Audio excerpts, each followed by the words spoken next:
গরমে কফি দিয়ে খুব সহজে এই ডেজার্টটি বানিয়ে নিতে পারবেন। হ্যালো, আসসালামু আলাইকুম। আমার এই ভিডিও যদি আপনাদের ভালো লাগে লাইক দিবেন, শেয়ার করবেন।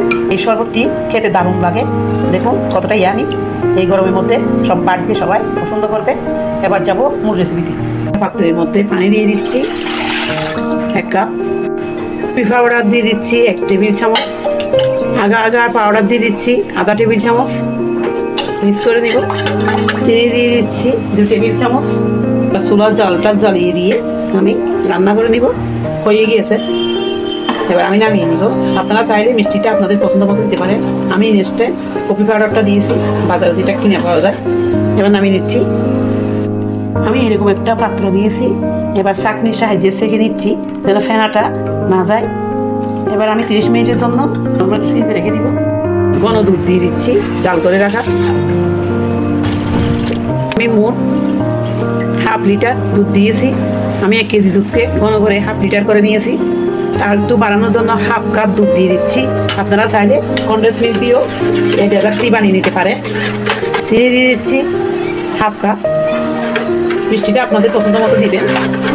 দিয়ে দিচ্ছি 1 চা চামচ কফি পাউডার, 1 চা চামচ দিয়ে দিয়েছি সুন্দর একটা কালারের জন্য। দিয়ে দিচ্ছি 1 চিমটি লবণ, মিষ্টি খাবারে লবণ দিলে টেস্টটা বেড়ে যাবে। আমি দিব। আমি সার্ভিং ডিশে কফি দুধের এই সিরাপটা নিয়ে নিয়েছি, এবার ঠান্ডা হতে দিব। এবার একটা পাত্রের মধ্যে পানি দিয়ে দিচ্ছি। এবার সাগু দিয়ে দিচ্ছি, সাগুটা আমি রান্না করে দিব।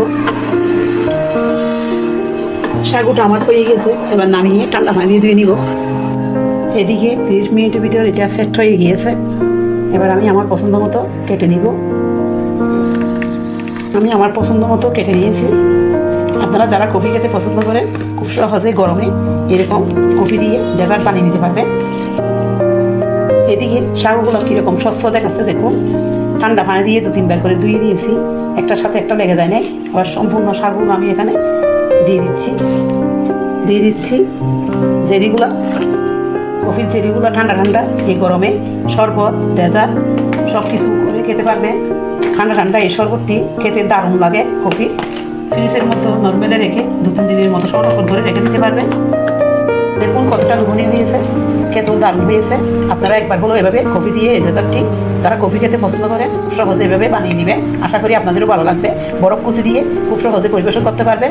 আমি এখানে বরফ কুচি দিই না, আমি 2 ঘন্টার জন্য ফ্রিজে রেখে ঠান্ডা ঠান্ডা পরিবেশন করব। আপনারা চাইলে বরফ কুচি দিয়ে পরিবেশন করে দিতে পারবেন। আশা করি সবাই ভালো থাকবেন। আল্লাহ হাফেজ।